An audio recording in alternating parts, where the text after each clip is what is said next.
Bab 3. Suara di balik diam. Dalam diam yang sejati, ada suara yang tidak pernah berhenti berbicara. Ia bukan berasal dari luar, bukan dari telinga yang mendengar, melainkan dari kedalaman jiwa yang paling sunyi.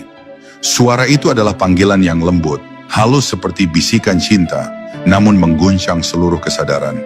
Itulah suara hati yang sedang berzikir. Di saat dunia bising dengan segala hiruk pikuknya, mereka yang mengenal Allah belajar mendengarkan apa yang tak terdengar. Dalam keheningan itu, setiap detik menjadi ayat, setiap getaran menjadi kalimat suci. Orang yang mampu diam dengan hatinya bukan berarti ia berhenti dari kehidupan, tapi karena di dalam diam itu, ia sedang berbicara dengan Tuhannya. Ia sedang menyimak suara yang tak bisa diucapkan, hanya bisa dirasakan. Suara kasih yang menyelimuti tanpa bentuk, tanpa arah, tanpa batas. Zikir sejati bukan sekadar mengulang kata, tapi menemukan suara Allah di balik setiap diam. Engkau mungkin berhenti berbicara dengan lidahmu, tapi hatimu tetap bergetar, mengucap La ilaha illallah tanpa suara. Dalam sunyi itu, engkau menyadari bahwa Allah tidak jauh, tidak pernah jauh. Ia hadir di antara jeda antara dua pikiranmu, di sela-sela hening antara dua detak jantungmu. Jika engkau mampu menenangkan dirimu, menyingkirkan kegaduhan pikiran, maka engkau akan mendengar gema yang sangat lembut. Suara zikir yang telah berputar sejak awal penciptaanmu. Ia seperti gema yang berasal dari rumah asalmu. Panggilan lembut yang memintamu untuk pulang.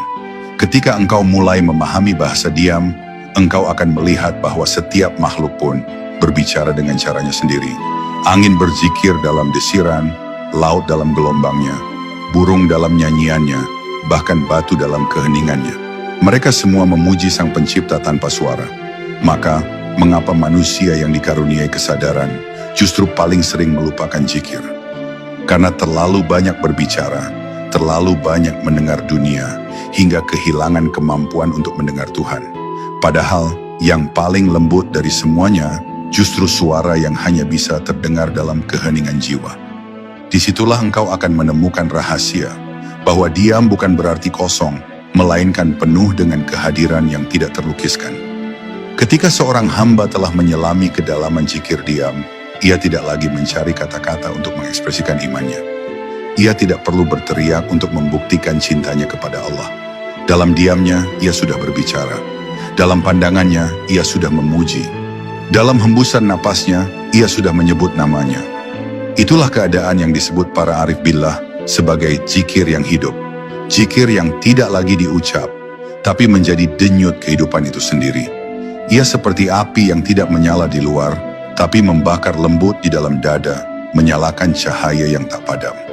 Orang yang telah sampai di tahap ini tampak biasa dari luar, namun dalam dirinya ada lautan zikir yang tidak pernah berhenti bergemuruh.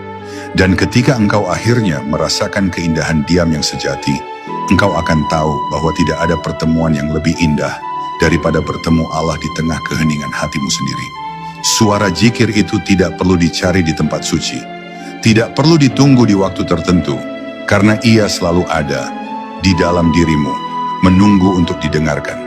Maka diamlah, bukan karena engkau tak punya kata, tapi karena engkau telah menemukan bahasa yang tak memerlukan